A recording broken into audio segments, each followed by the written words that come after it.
The blue glow of the computer screen cast harsh shadows across Aaron Whitmore's face as he typed a final email. Rain patterned against the office windows, matching the rhythm of his keystrokes. 10 o'clock. Again, third night this week that he rubbed his eyes, feeling the familiar burn of fatigue. The software project was almost complete, another success to add to his impeccable record. Aaron lived by a simple code. Commit fully or do not bother at all. It had served him well both professionally and personally. At least until recently. Heading out, Whitmore asked Julian from the doorway, laptop bag slung over his shoulder. Aaron nodded, saving his work and shutting down his computer. Just finished. Another late night. Ashley must be getting used to it by now. She understands. Aaron said with quiet confidence, though a flicker of uncertainty passed through him. The drive home was quiet apart from the steady pattern of rain and the occasional swish of wipers. Aaron's mind wandered to Ashley. Lately, things have felt different. Small changes in routine. The way her smile sometimes did not reach her eyes. More girls' nights out than usual. Nothing concrete. Nothing he could point to. Just instinct. Their house was dark when he pulled into the driveway. The absence of Ashley's car telling its own story. Another night out. Aaron stood in the empty kitchen, the silence pressing in on him. He checked his phone. No messages. He opened the refrigerator and found a plate of pasta covered in plastic wrap with a yellow post-it note. Working late, then drinks with Naomi. Do not wait up. XO.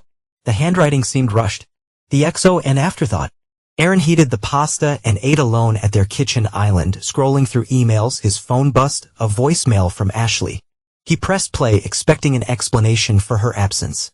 Chase, baby, her voice purred through the speaker, sending an electric shock through Aaron's body. I not wait to see you tomorrow. Aaron's working late again. So we'll have the whole afternoon. I miss your hands on me. The message cut off abruptly. Wrong number. Wrong recipient. But the right truth. Aaron replayed it. Once. Twice. His hand remained steady as he saved the message. His face a mask of calm despite the storm brewing inside. He set the phone down gently on the counter. The way someone might handle an unexploded bomb that he finishes pasta. Each bite tasteless now. Then he washed the dish, dried it, and put it away. Perfect order amidst chaos. The rain intensified outside, drumming against the windows of their empty home. Aaron walked to the living room window, staring out at the wet darkness. The careful architecture of his life built on trust, loyalty, and precision now showed its first visible crack. His reflection in the rain-streaked glass stared back, eyes hardened with resolve. This was not just about a betrayal. This was about respect. About consequences. Aaron Whitmore did not break things. He fixed them. Or when necessary, he dismantled them with surgical precision. The next morning, Aaron moved through his routine with mechanical precision, brewing coffee as Ashley breezed into the kitchen. Her hair was still damp from the shower, cheeks flushed. Too bright, too animated for someone who claimed to have had just a couple of drinks. Morning, she said, kissing his cheek quickly. Sleep well? Fine. Aaron replied, sliding a cup of coffee toward her across the island. He watched her over the rim of his own mug, noting the way she avoided meeting his eyes for more than a second. How was her night with Naomi? Fun. Just what I needed. Ashley rummaged through her purse, seemingly looking for something. We tried that new wine bar on Jefferson. Jefferson, huh? Aaron nodded, keeping his face neutral. That's a nice spot. You've been there. She looked up, surprised. Client dinner last month. He had not been there at all. But her reaction told him everything. The wine bar on Jefferson had closed 3 months ago. Maybe we should go sometime. Definitely. She agreed too quickly, returning to her purse. Found it.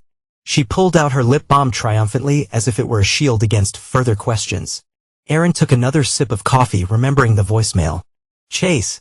The name had been rattling in his mind all night. Common enough that it could be anyone, but somehow he doubted it. Ashley checked her watch. I've got her on brunch meeting with a client on Saturday. Another lie slipping from her lips so easily it made Aaron wonder how long this had been going on. Weekend meetings? You rededicated. He commented that Ashley's laugh was high and brittle. That's why they pay me the big bucks. She grabbed her keys and bag, breezing toward the door in a cloud of perfume different from her usual scent. Do not wait on me for dinner. It might run late. After she left, Aaron stood in the silence of their kitchen. He placed his mug in the dishwasher and methodically wiped down the counter, cleaning away invisible crumbs. His phone buzzed. Will Porter one of their closest friends? Hey man, we still on for coffee? Aaron texted back a confirmation. Perhaps we LL had noticed something. 2.8t The coffee shop was already waiting, 2 cups on the table. He stood to greet Aaron with a firm handshake that turned into a quick hug. You look like shit, Will said bluntly, pushing one of the cups toward Aaron. Long week, just work? Will's question hung in the air between them. Aaron took a deep breath. You tell me. Will hesitated, running a hand through his hair. Look man, I've been debating whether to say anything about I saw Ashley last week in the Pearl District. Aaron kept his face expressionless. She shops there sometimes. She was not shopping. Well, lowered his voice. She was with some guy at River and Bistro.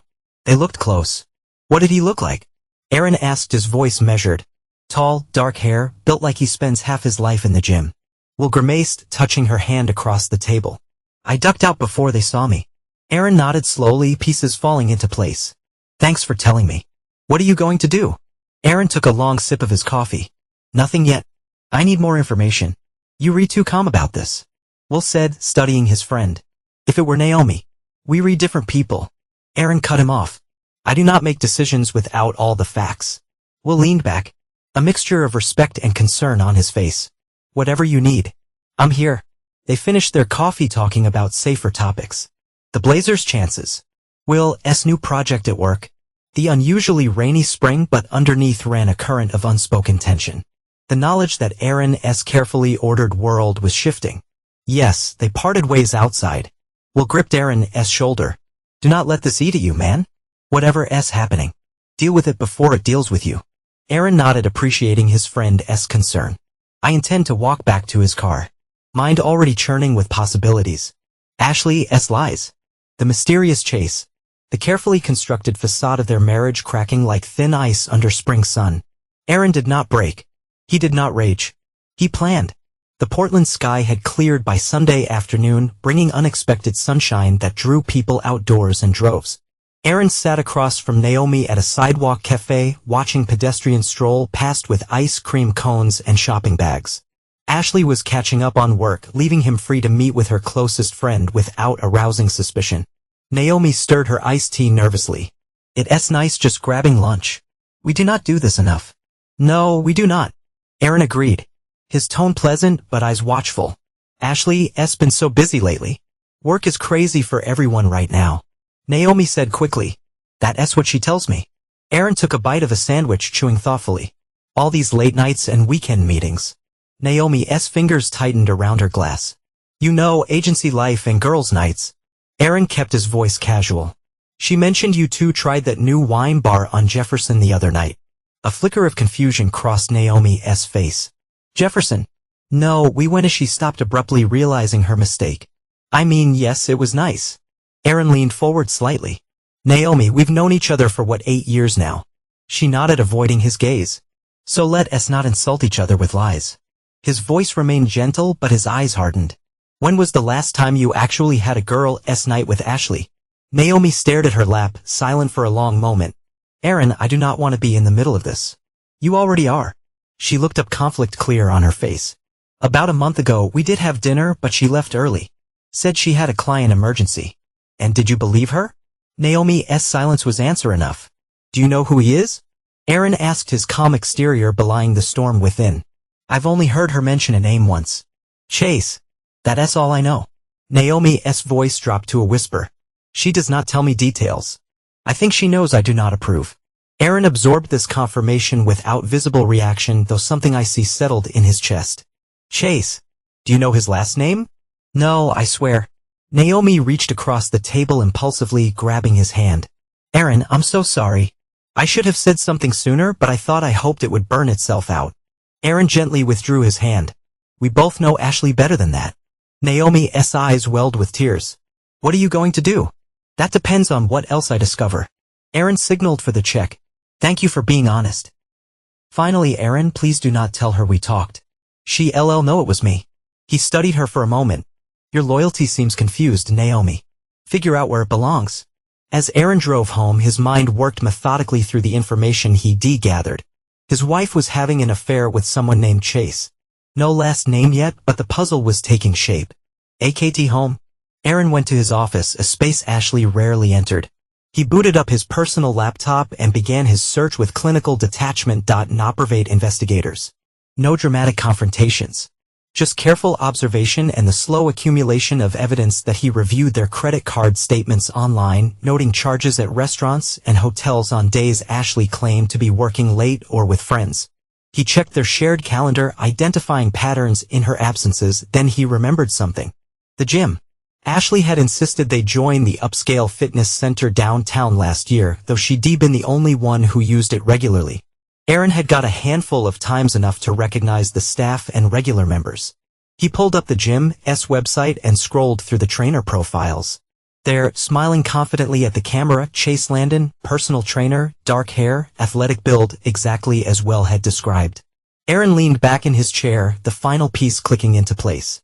He searched Chase's name online, finding social media profiles and a wedding announcement from 5 years ago. Chase Landon, married to Mary Landon, owner of Landon Gallery in the Pearl District. Oh, they were both betraying spouses. The symmetry was almost poetic. Aaron closed his laptop, a cold clarity settling over him. He did not need to rush, did not need to confront Ashley in some dramatic, emotional scene that would give her the upper hand. No, this required strategy. Precisioned, he thought of Mary Landon, wondering if she suspected or knew another victim in this sordid game, or perhaps a potential ally. The rain returned that evening, pattering against the windows as Aaron sat alone in the darkened living room. When Ashley finally came home after 9, hair slightly damp from the rain, she jumped at the sight of him. "You startled me," she said, forcing a laugh. "Why are you sitting in the dark?" Aaron switched on the lamp beside him, just thinking about work, about loyalty. He said quietly what it means. Something flickered across Ashley's face, worry, perhaps guilt, but she quickly masked it with a yawn. "Deep thoughts for Sunday night. I'm exhausted. Coming to bed soon." Aaron nodded in a bit. She hesitated, then leaned down to kiss his forehead. "Do not stay up too late." After she left, Aaron remained in the living room listening to the rain. The crack in his life had widened to a chasm. But unlike most men, he would not leap blindly across it. He would build a bridge of evidence of careful planning. And when he was ready, he would cross it with devastating purpose.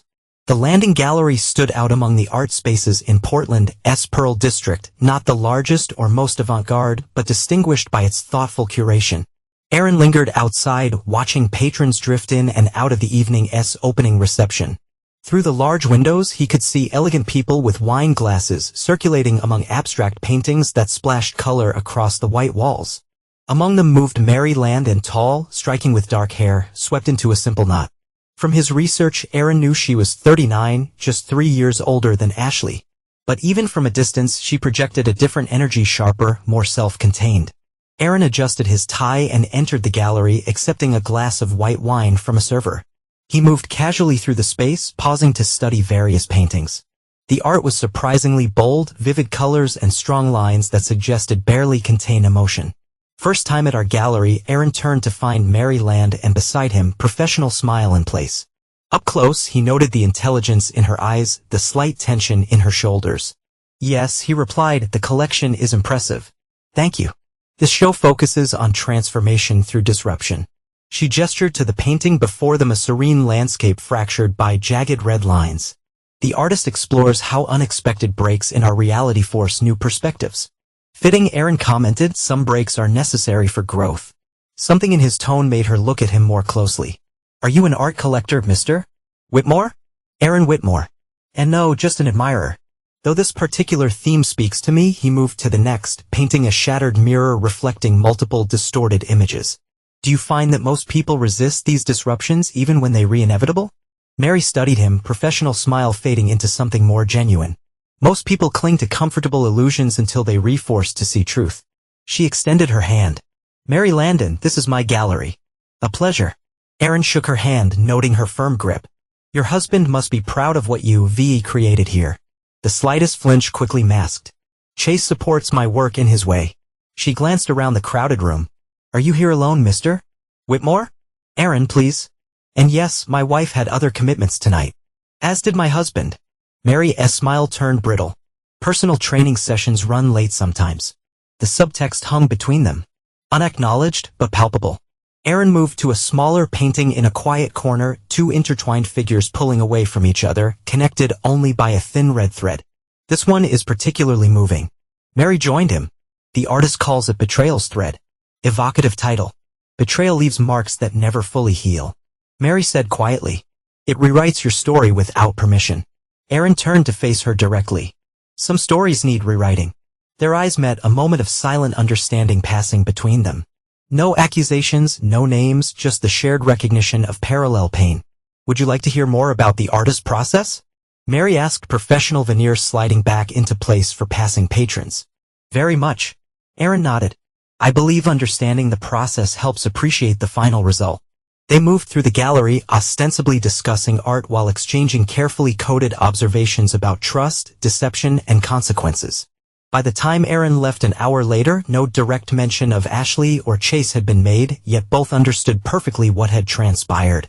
Outside in the cool evening air, Aaron paused to look back at the gallery. Mary stood by the window watching him. He nodded once, an acknowledgement and a promise. She returned the gesture before turning back to her guests. The first connection had been made. Not romantic, something more practical and potentially more powerful. A shared grievance. A mutual understanding. As Aaron drove home, he felt the weight of his wedding ring on his finger. For the first time in weeks, the path forward seemed clear. The coffee shop sat tucked between a bookstore and a vintage clothing boutique, far enough from both their usual haunts to ensure privacy.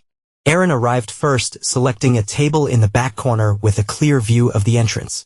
He ordered black coffee and waited, reviewing mental notes for this crucial conversation. Mary Landon arrived precisely on time, dressed in a simple black turtleneck and trousers that suggested professional poise rather than a clandestine meeting. She spotted him immediately, her expression composed as she crossed the room. Thank you for agreeing to meet, Aaron said, standing to greet her. Mary slid into the chair opposite him. Your message was intriguing. Mutual interests to discuss. Appropriately vague. A server approached and Mary ordered an Americano. When they were alone again, she leaned forward slightly. Let us be direct, Mr. Whitmore. Why are we here? Aaron met her gaze steadily. I believe our spouses are having an affair. No shock registered on her face, just a slight tightening around her eyes. What evidence do you have? Several pieces. Aaron took out his phone, pulled up a document, and slid it across the table. Text message record between my wife's phone and a number registered to your husband. Meeting times, locations. A voicemail meant for him but accidentally sent to me. Mary scanned the information, her composure impressive. Only the whitening of her knuckles around her coffee cup betrayed her emotion. How long have you known? She asked quietly. With certainty? 2 weeks. Suspected for longer. Aaron, watch her carefully. And you. Mary's laugh held no humor. Women usually know first. But proving it is another matter. She passed his phone back. I've seen hotel charges. Unexplained absences. The classic signs. Yet you have not confronted him. To what end? Mary shrugged. Denials. Promises to change. The typical script. Her eyes narrowed. But you did not ask me here to compare notes on our failing marriages. Aaron nodded, respecting her directness. I want to propose an alliance. Not for reconciliation, that ship has sailed, but for something more satisfying. Revenge. Mary raised an eyebrow. Justice. Aaron corrected. On our terms. Public. Undeniable. Their coffees arrived. Mary stirred hers slowly, considering. What exactly are you suggesting? They've taken control of our narratives without our consent. Aaron said, I intend to reclaim mine. I thought you might want the same opportunity. By doing what exactly? Making a scene? That's not my style. Never mind. I'm thinking of something more elegant. Aaron leaned forward. They believed they were clever. Hiding in plain sight. What if we used that against them? Mary's interest visibly piqued. Go on. I've been gathering intelligence. Ashley's been meeting Chase for what she calls business dinners on Friday nights at different restaurants. I believe I can predict their next location. And then what? We both show up and pour drinks over their heads. Mary scoffed. That's hardly dignified. Nothing so crude. Aaron's voice remained measured. We make a reservation at the same restaurant. We let them see us together. We let them wonder and worry. And then when the moment is right, we present our evidence. Calmly, publicly, evidence beyond what you've shown me. Much more. Financial records. Photos from the private booth at Raverne Bistro. The works. Mary was silent for a long moment, weighing his proposal. Why public? Why not handle this privately? Because they've made fools of us privately for months. Because some betrayals deserve witnesses. She studied him, reassessing. You know what I expected, Aaron Whitmore. You seem so controlled. I value order, Aaron acknowledged. And consequences. This plan of yours, it is not just about exposing them. Is it? Mary's perceptiveness was impressive. You want something more. Aaron's eyes hardened slightly. I want them to lose something just as we have. Standing. Security. The comfort of their deception. Mary took a sip of her coffee. Decision forming behind her eyes. If we do this, and I'm not saying I agree, yet we need rules. No physical confrontation. No scenes that make us look unhinged. Absolutely. This is about calculated impact, not emotional outbursts. And after? What then? Aaron had not expected this question. That's up to you. For me, divorce is inevitable. I've already consulted an attorney. Mary nodded slowly. I need to see all your evidence. Everything. If I'm going to put myself in this position, I need to be certain. Aaron took out a slim USB drive and placed it on the table. Everything's here. Take your time reviewing it. She pocketed the drive. I'll call you tomorrow with my decision. They finished their coffee in companionable silence. Two strangers united by shared betrayal. As they prepare to leave, Mary paused. Why did you come to me? She asked. You could have handled this alone. 2 reasons. Aaron replied honestly. First, you deserve to know the truth. Second, justice is more powerful when witnessed by those who understand its necessity. Mary considered this, then extended her hand. Tomorrow, then Aaron shook it firmly. Tomorrow, as they parted ways outside the coffee shop, no one passing by would have guessed the nature of their meeting or the alliance forming between them. Just 2 professionals concluding a business discussion. Their true intentions hidden behind composed exteriors. The storm was gathering. Soon it would break. Aaron sat at his desk, phone pressed to his ear as he listened to Ashley's voicemail greeting for the 3rd time that afternoon. He ended the call without leaving a message noting the time to 17 p.m. on a Tuesday when she should have been at work. His computer screen displayed an email from Mary Landon. Evidence reviewed.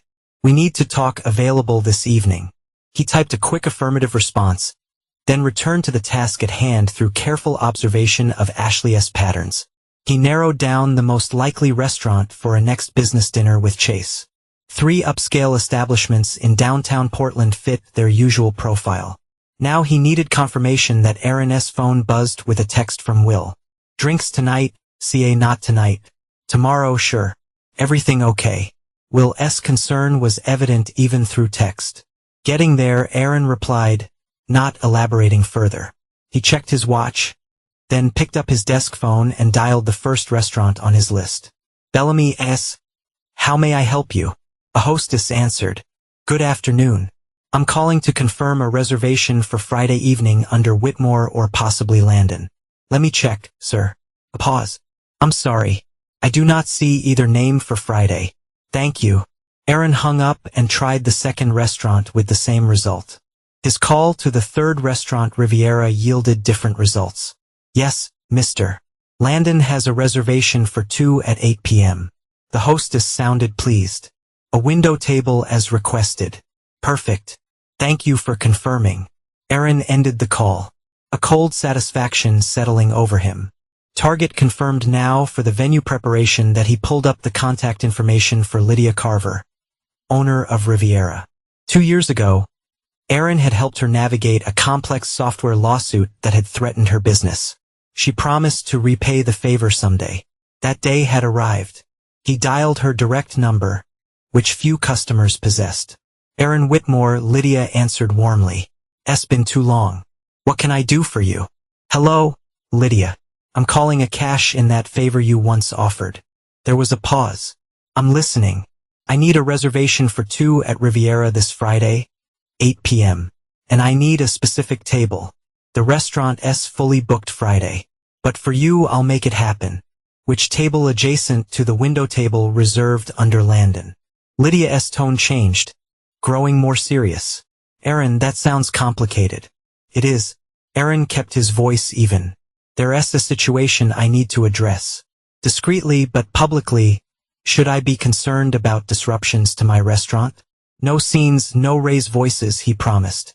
Just a necessary confrontation. You have my word it will remain civil. Lydia sighed, your help saved my business. Reservation confirmed for 2 at 745. I'll personally handle the seating arrangements. Thank you, Lydia. One more thing. I may need a small assist from your staff when the time comes. Tell me what you need. Aaron outlined his request. When he finished, Lydia was silent for a moment. That's an unusual request, but doable, she finally said. I assume there's a good reason. The best, Aaron assured her. Then consider it done. I'll text you confirmation details. After ending the call, Aaron sat back in a chair, pieces falling into place. The battlefield was secured. Now to finalize the strategy with his unexpected ally. That evening, Aaron met Mary at a small Italian restaurant in a quiet neighborhood, far from their usual haunts. They sat in a corner booth, voices low despite the privacy. The evidence is conclusive, Mary said without preamble. I'm in. Aaron nodded.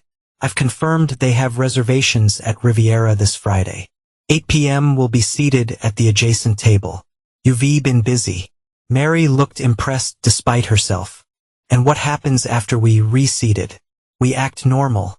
2 colleagues or friends having dinner. We let them notice us.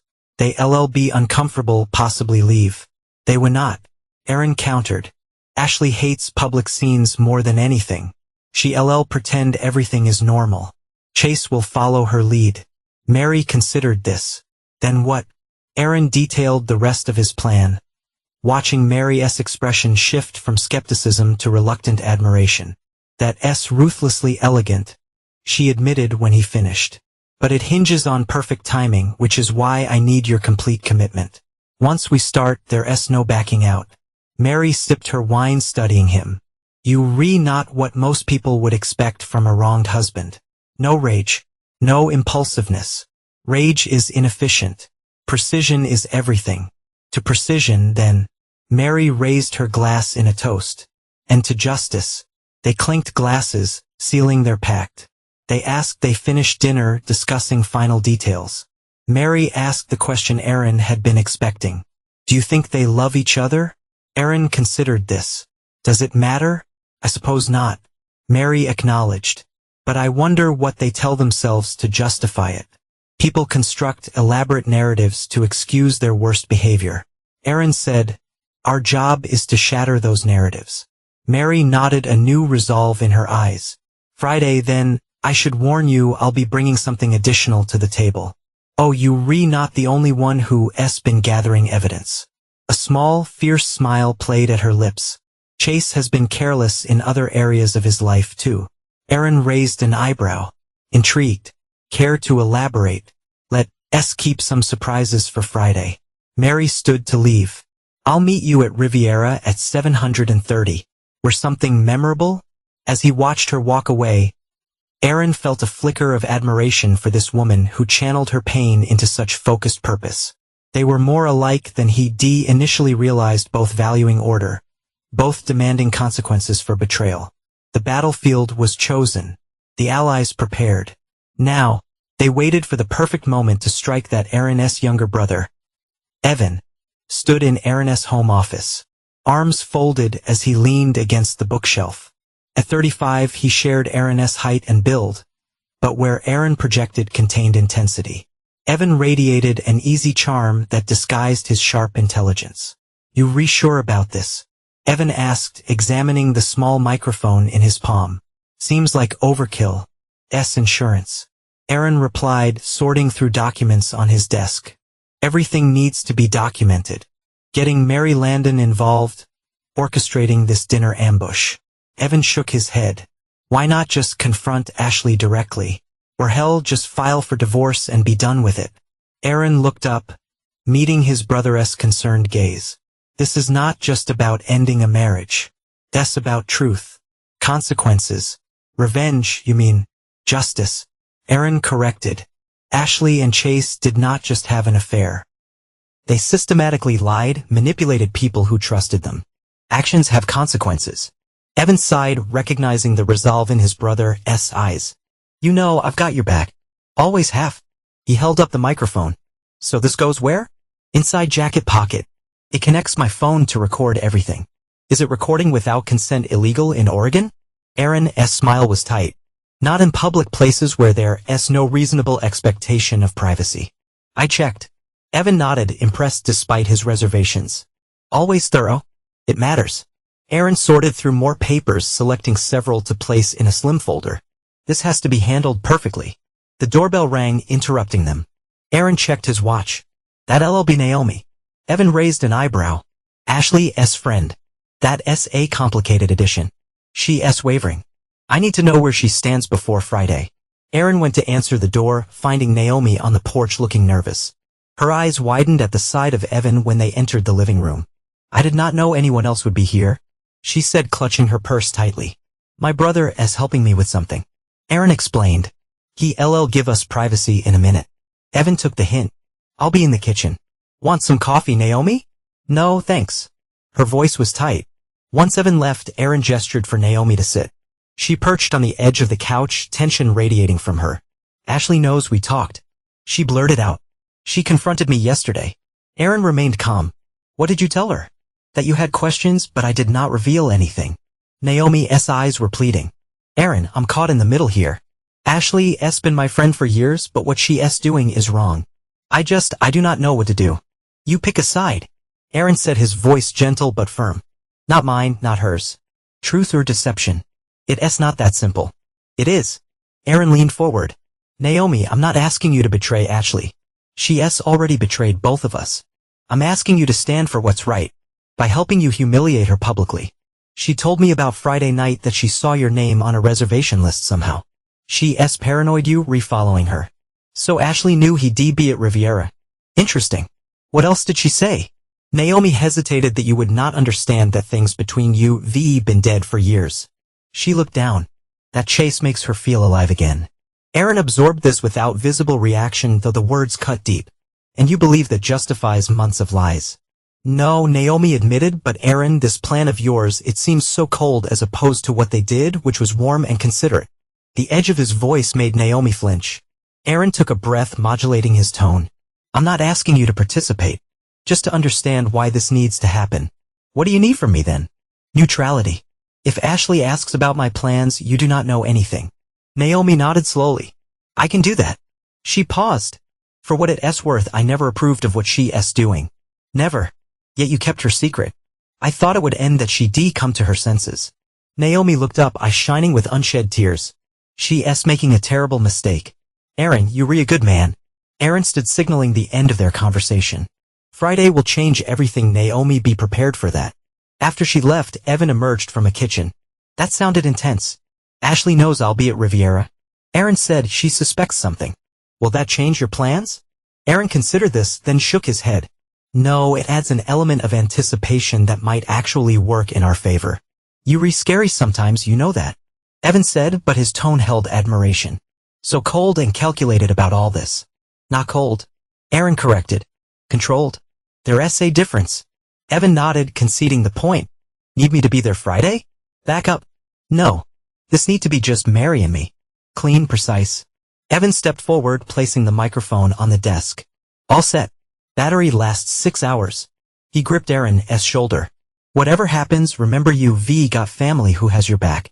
After Evan left, Aaron remained in his office, reviewing every detail of his plan. The pieces were in motion. Ashley knew he would be at Riviera, but not why. She would be on edge, perhaps even ready to confront him. Perfect. Let her think she had the upper hand. The psychological advantage of perceived control before it all came crashing down. Aaron checked his phone, finding a text from Mary. Final preparations complete. Are you ready? You type back as simple. Absolutely. 2 more days until everything changed. Aaron felt no satisfaction. No anticipation of emotional release. Just the calm certainty of a man who had found his path forward through the wreckage of betrayal. Not with rage, but with precision. Friday evening arrived with unusual clarity for Portland in spring. The sunset painted the city in shades of amber and gold as Aaron stood before his closet, selecting his armor for the night ahead. He chose a charcoal suit that Ashley had always admired, paired with a deep blue tie. Not for a benefit, but for the message it would send. He was unbowed, unbroken. His wedding ring remained on his finger one last night as a symbol not of love but of broken promises. The phone on his dresser buzzed with a text from Mary in position. She's wearing red. He looks nervous. So they had arrived early. Aaron checked his watch. 7:30, right on schedule. That he drove downtown with mechanical precision, parking in the garage near Riviera. The walk to the restaurant gave him time to center himself to review the plan one final time. In his breast pocket, the microphone Evan had installed rested against his heart. In his inner jacket pocket, a slim folder contained everything needed to shatter the carefully constructed lies. Lydia Carver met him at the entrance, her professional smile warming with genuine concern. "Everything is arranged as requested," she said quietly, leading him into the restaurant. "The special dessert is prepared." "Thank you, Lydia. I appreciate your discretion."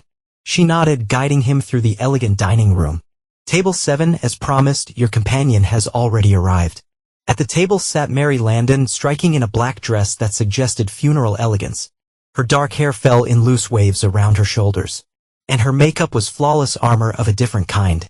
She rose slightly as Aaron approached, her composed expression betraying nothing of the tumult this evening would bring. "Right on time," she murmured as he took his seat. Aaron surveyed the room casually, quickly locating Ashley and Chase at the window table. Ashley wore a fitted red dress he'd never seen before. Her blonde hair swept up to reveal the nape of her neck. Chase leaned toward her, saying something that made her laugh, a sound that once meant everything to Aaron but now rang hollow.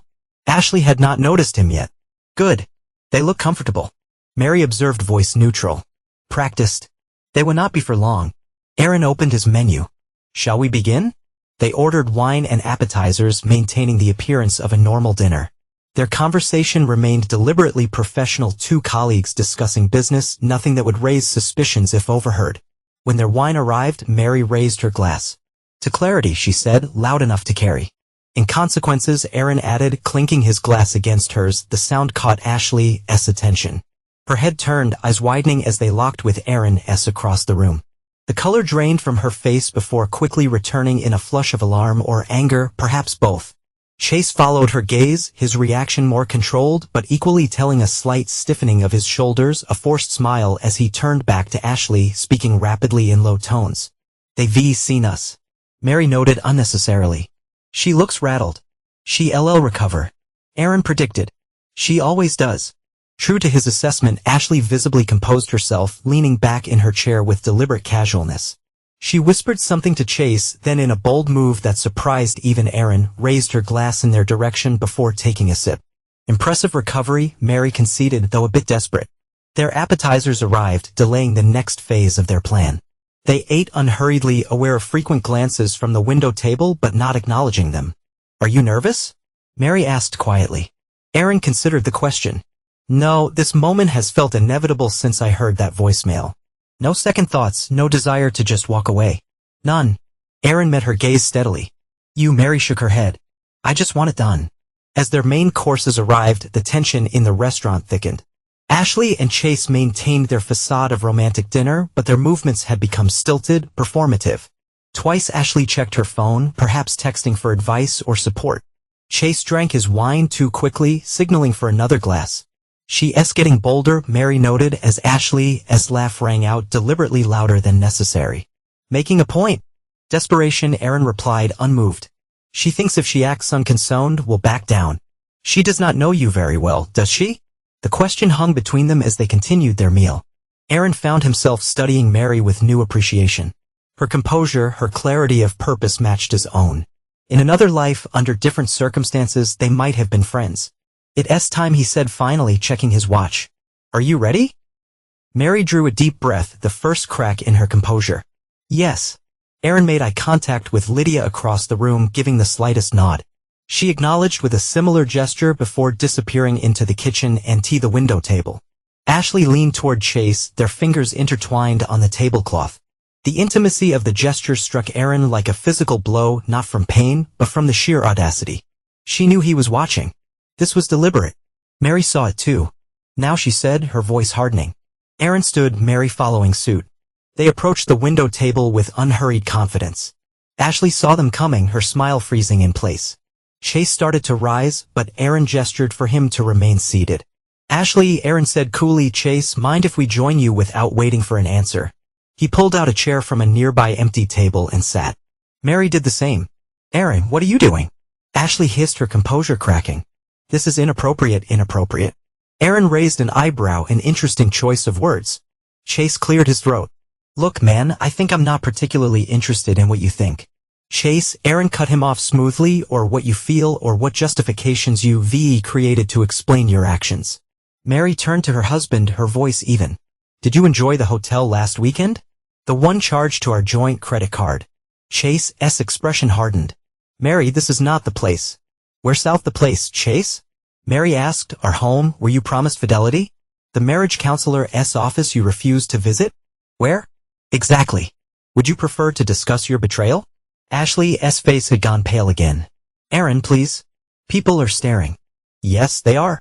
Aaron acknowledged. Witnesses to this moment. Appropriate, do not you think? At that moment, Lydia approached their table carrying a silver-covered dish. Your special dessert as requested, she announced, placing it ceremoniously in the center of the table. We did not order dessert.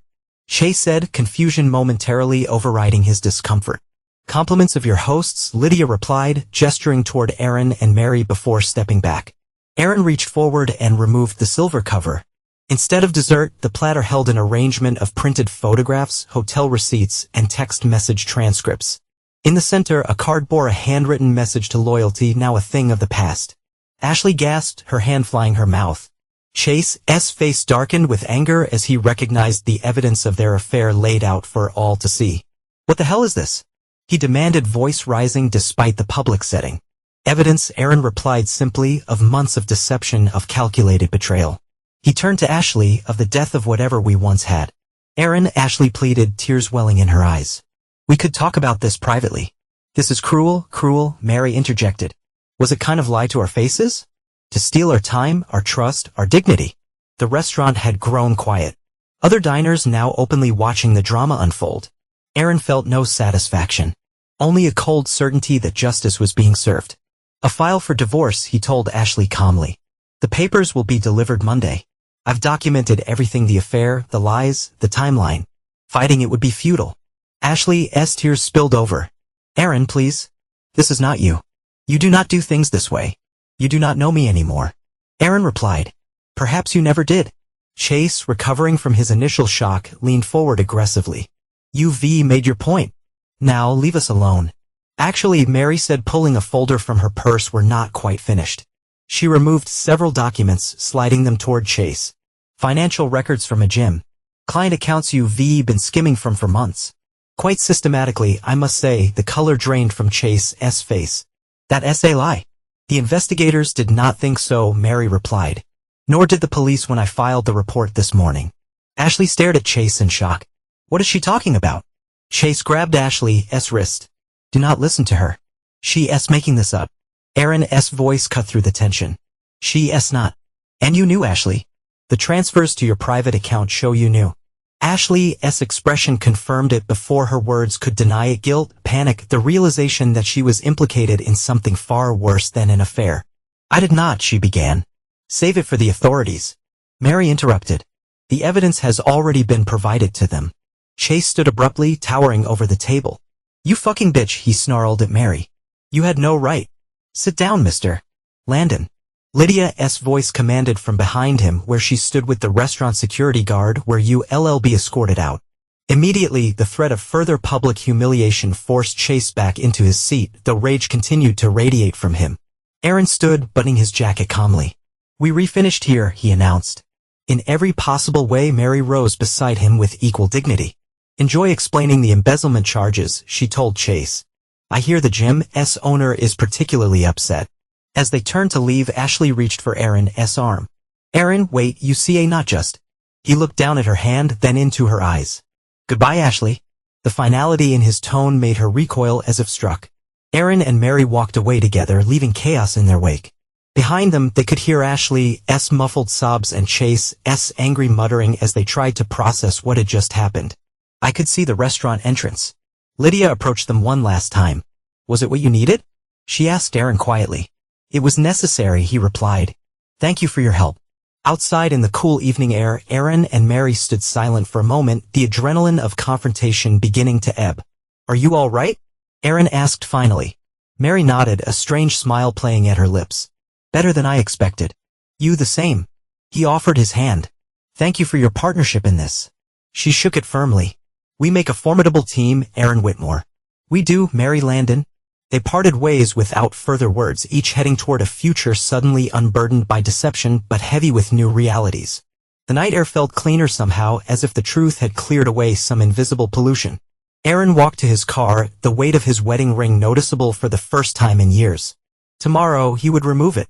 Tonight it remained as a reminder of what had been lost and what had been gained in its place: clarity, truth, freedom, the weekend passed, and strange stillness. Aaron remained in the house while Ashley stayed elsewhere with Naomi, perhaps, or more likely with Chase, though that relationship now seemed doomed by circumstances beyond the affair itself. She called repeatedly Saturday morning. Aaron let the calls go to voicemail, listening to her increasingly desperate messages with clinical detachment. Aaron, please, we need to talk. This is not fair. You blindsided me. The thing with Chase's finances. I did not know the extent of it. You have to believe me. And finally, by Sunday, the police call me in for questioning. Aaron, please, I need your help. He deleted each message after listening, making notes for his attorney, but feeling nothing beyond a distant pity for the woman he once loved with absolute trust. Monday morning brought a call from Mary. Have you seen the news? Aaron had not. At her suggestion, he checked the local news website to find a small but pointed story. Local fitness trainer arrested on embezzlement charges. The article mentioned Chase by name, noting that client funds have been systematically diverted over a period of 18 months. No mention of Ashley, but that would likely change as the investigation progressed.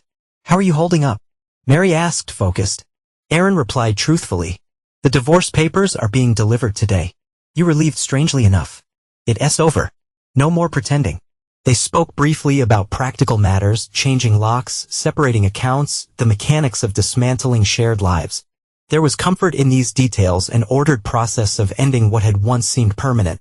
After the call, Aaron went to work as usual, ignoring curious glances from colleagues who heard rumors about Friday night. The structured environment of the office provided welcome normalcy amid personal chaos to mid-afternoon. His phone rang, Ashley calling from an unfamiliar number. After brief consideration, he answered. Aaron, her voice was raw, as if she'd been crying for hours. They served me the papers at work in front of everyone. Standard procedure. He replied evenly. It was humiliating. A bitter laugh. Though I suppose that was the point. Aaron closed his office door for privacy. What do you want, Ashley? A chance to explain. To apologize. Neither is necessary. Damn it, Aaron. Her composure shattered. 8 years of marriage. And you can just shut down like this? Like I never mattered. The accusation stirred something in him, not guilt, but a flash of genuine anger that he allowed himself to express. You made your choices, Ashley. For months. Calculated, deliberate choices to betray everything we built. I made mistakes. No, Aaron cut her off. Mistakes are accidental. You lie to my face daily. You created elaborate cover stories. You knew what Chase was doing with those funds and said nothing. Those are mistakes.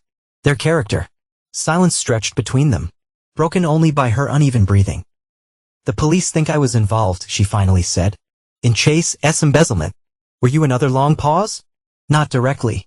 I knew he was doing something with client accounts. But I told myself it was not my business. And the money he transferred to your private account. He said it was his commission. Bonus money. Her voice shrank. I wanted to believe him. Aaron closed his eyes, momentarily exhausted by the layers of deception. Talk to a lawyer, Ashley. I CA not help you with this. CA not or will not. The question held no accusation. Only sad recognition. Both Aaron admitted. Goodbye, Ashley. He ended the call, returning to his computer screen and the code that made sense in ways people never would. Clean, logical, predictable. No hidden agendas, no betrayals. Just cause and effect, action and consequence. That evening, Aaron met Will and Evan at a quiet bar downtown. Their first gathering since the explosive dinner at Riviera. Will arrived first, greeting Aaron with a bear hug that conveyed more understanding than words could have. Heard it got intense. Will said as they took their seats. That's one word for it. Aaron ordered scotch, neat. Naomi's devastated. Will added. Ashley's been staying with her. I assumed as much. She told Naomi everything about Chase, the money, all of it. Will shook his head. Ashley says she's going to cooperate with the investigation. Turn witness against Chase. Aaron nodded, unsurprised. Self-preservation had always been Ashley's strength. Evan arrived, clapping a hand on Aaron's shoulder before sitting. The man of the hour. Hardly. Aaron demurred. Are you kidding? You're practically a legend at the gym. Evan grinned. The guy who took down the crooked trainer and his accomplice in one move. I did not do it for the attention. No. Evan agreed, his expression sobering. You did it because it was necessary. The three men drank in companionable silence for a moment. The background noise of the bar washing over them. What's next? Will finally asked after the divorce is final. Aaron consider the question work, travel, maybe I have not thought much beyond getting through this part. You should take some time off. Evan suggested clear your head. Maybe the conversation drifted to safer topic sports. Evan's new motorcycle Will's promotion. Normal life continuing despite the seismic shifts in Aaron's personal landscape. The evening wound down Will pulled Aaron aside while Evan settled the tab. You doing okay? Really? Aaron nodded slowly. I'm better than I expected to be. Emptier in some ways, more solid in others. You handled it like you handle everything. Methodically, it was the only way I knew how. Well studied, his friend. Just do not let this turn you cold, man. Not everyone betrays the people they love. Aaron managed a small smile. I know. You and Naomi are proof of that. Speaking of Naomi, Will hesitated. She wants you to know she's sorry for not telling you sooner. Tell her I understand. Loyalty is complicated. As they prepare to leave, Aaron's phone buzzed with a text from Mary Landon. Chase made bail? Moving in with his brother temporarily. Thought you should know. Aaron showed the message to Evan and Will. You think he's a threat? Evan asked, instantly protective. No. Aaron replied confidently. He's a narcissist. Not a fighter. He'll focus on saving himself outside the bar. The three men parted ways with promises to meet again soon. Aaron drove home to his empty house, noticing for the first time that Ashley had returned while he was out and taken some of her clothes. A cosmetics bag missing from the bathroom. Her favorite books gone from the shelf. The dismantling had begun in earnest. Aaron moved through the house, opening windows to let in the cool night air, as if trying to clear the space of lingering deception.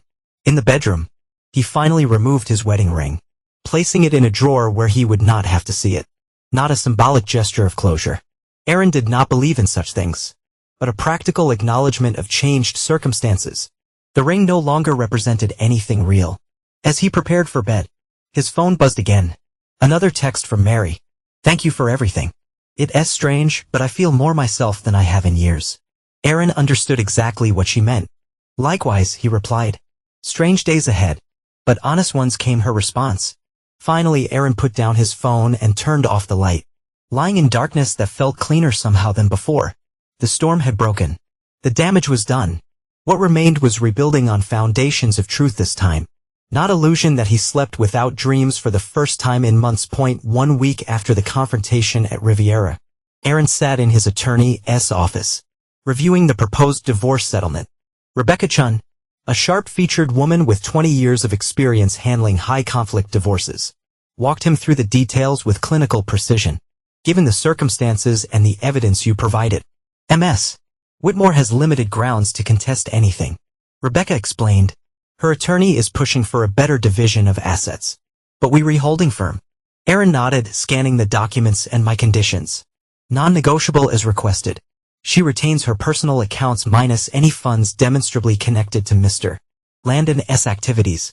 She forfeits claim to the house, your retirement accounts, and stock options. I pay attention to patterns, Aaron said simply. When they change, I notice. As Aaron prepared to leave, Rivera had one final question. You did not seem surprised about your wife's involvement with Landon's activities. Did you suspect the financial aspect of their relationship? Aaron considered this carefully. I suspected she knew more than she claimed. The extent of it, that was unexpected. Outside the police station, Aaron sat in his car for several minutes, processing this new information. The affair had been painful enough, a betrayal of trust and vows. But this Ashley's willingness to overlook or even participate in financial crimes revealed a stranger he'd never truly known despite 8 years of marriage. His phone rang. Mary Landon. The police contacted me, she said without preamble. Did they reach out to you too? Just left the station. Aaron confirmed. Money laundering, apparently. Mary's bitter laugh carried through the phone. Of course, Chase always needed more money, more admiration, more everything. Legal means were too limiting. Did you suspect not money laundering specifically, but something beyond the embezzlement? Too many unexplained deposits, too many meetings with men he called investors. She paused. I'm selling the gallery. The abrupt change of subject caught Aaron off guard. Why? Fresh start. Portland has too many ghosts now. I've been offered a partnership in a gallery in Seattle. That sounds promising. It is. Her voice softened slightly. I wanted to thank you, Aaron. Your approach to all this, it gave me a framework when everything was falling apart. We helped each other. Aaron acknowledged. Surprised by the genuine connection he felt with this woman he'd known for such a short time under such unusual circumstances. Yes, we did. Mary hesitated. One last piece of information you should have. Ashley came to see me yesterday. Aaron's grip tightened on the phone. Why? To beg me to intervene with you. To convince you to help her with a legal situation. She seems to think I have some influence. And what did you tell her? That she made her choices and now must face their consequences. Just as Chase must faces, the echo of Aaron's own philosophy was not lost on him. Thank you for telling me. We strange allies should stick together. Mary's tone lightened. Goodbye, Aaron Whitmore. I hope you find peace. You as well, Mary Landon. After the call ended, Aaron sat watching people move in and out of the police station, officers, civilians, each carrying their own complex stories. The twist in his own story had been unexpected, revealing layers of deception beyond what he'd imagined. Yet strangely, it provided a kind of closure. The woman he'd married, the woman he'd thought he knew, had never really existed. The knowledge was oddly freeing confirmation that the path he'd chosen, the clean break he'd engineered, had been necessary. Aaron started his car and drove away from the station, away from one more piece of the past. Ahead lay uncertainty but also possibility. And for now, that was enough. 3 weeks after the revelation at Riviera, Portland settled in an early summer. The rain gave way to sunshine, trees filled with fresh green leaves, and the city emerged from its perpetual dampness with renewed energy. Aaron sat at an outdoor table at Riviera, now transformed from the scene of confrontation to neutral territory. Lydia Carver joined him, setting down 2 glasses of iced tea before taking the seat across from him. The patio looks good, Aaron commented, gesturing to the newly installed deck with its hanging plants and string lights. Business picking up with the weather better than expected. Lydia confirmed, studying him with friendly concern. You look well, better than the last time you were here. I feel better. Aaron took a sip of his tea. Things are settling. I hear the divorce is almost final. News traveled quickly in their circles. Next week, Aaron confirmed. Faster than usual, but circumstances expedited things. Lydia nodded, understanding the understatement. Ashley's growing legal troubles and desire to finish the divorce before her potential criminal trial had removed many of the usual obstacles. The embezzlement investigation had expanded, with Chase now facing serious federal charges and Ashley negotiating a plea deal as a cooperating witness. And work? Still keeping you busy? Actually, I've taken a leave of absence. 3 months. Lydia's eyebrows rose in surprise. You? Voluntarily stepping away from work. Now that the development I did not expect. Aaron smiled slightly. It surprised me too, but it seemed necessary. What will you do with all that free time? Travel? Some? Aaron acknowledged. But I also wanted to discuss something with you. A proposition. Lydia leaned forward, intrigued. I'm listening. You mentioned expanding, opening a second location in the Pearl District. It's been a plan for years, but funding has been the challenge. Aaron nodded. I'd like to propose a partnership. Investment capital in exchange for partial ownership. Silent partner, primarily, though I might have some ideas to contribute on the business side. Lydia stared at him, clearly caught off guard. You want to invest in restaurants? That's unexpected. I want to invest in something tangible. Aaron corrected. Something that builds community rather than just financial returns. Your restaurant does that. The restaurant business is risky even in good times. I'm aware of the statistics. I've done my research. Of course he had. Lydia shook her head with a small smile. Why this? Why now? Aaron considered the question carefully. Recent events have clarified certain priorities. Work has always been my focus, but it's not enough. I need connection. Purpose beyond code and software architecture. And you think you'll find that in the restaurant business? I think I'll find part of it there. Aaron met her gaze directly. The rest, I'm still figuring out. Lydia sat back, really looking at the man across from her. In the years she'd known Aaron Whitmore, he'd always been controlled, precise, somewhat detached. The man before her now retained that essential composure but seemed more present somehow, more engaged with the world around him. "Let me think about it," she finally said. "Come by next week, we'll talk numbers and vision." "Fair enough." As they finished their tea, Lydia asked the question Aaron had been fielding from friends and colleagues for weeks. "Are you okay, Aaron?" "Really okay." For once he did not offer the automatic affirmation. "I'm recalibrating, learning to trust my judgment again, despite having been so wrong about something so fundamental." "You were not wrong," Lydia countered. "You trusted someone who proved untrustworthy. That S on her or not you?" Aaron nodded, accepting her perspective without fully embracing it. "Either way, I'm moving forward." After leaving Riviera, Aaron drove to the Pearl District, parking near Landon Gallery now under new management as Mary pursued her fresh star in Seattle. The space had been renamed, rebranded, the connection to the scandal deliberately severed. Yet on the back wall hung a familiar painting, the shattered mirror reflecting multiple distorted images that he and Mary had discussed during their first meeting. He stood before it, appreciating the symbolism with new insight. "Beautiful piece, is not it?" Aaron turned to find Will beside him. "It is. What brings you here?" "Meeting you obviously will grind. Evan said you wanted to talk. Suggested I find you here first." "Evan talks too much," Aaron replied without heat. "Let us grab coffee at a nearby cafe." They claimed a corner table, the familiar routine of friendship providing comfort amid so much change. "So we'll begin?" "Naomi tells me Ashley's taking the plea deal. 6 months, probably less with good behavior." Aaron nodded. "Best outcome she could hope for, given the circumstances, and the house sold closed yesterday." Will raise his eyebrows. "Fast work. Where will you go?" "Rented a loft downtown for now. Furnished, short-term, gives me time to figure out next steps like the restaurant investment." Will's expression turned skeptical. "Evan mentioned that too. Since when are you interested in the service industry?" Aaron shrugged. "Since I realized I needed something beyond algorithms and interface design." Midlife crisis hitting early. Will teased, though concern lurked beneath the humor. "Evolution, not crisis." Aaron corrected. The past months forced a reevaluation. "I'm just following through." Will studied his friend. "You seem different." "Not bad different. Just not the Aaron I've known for 15 years. People change." Aaron said simply.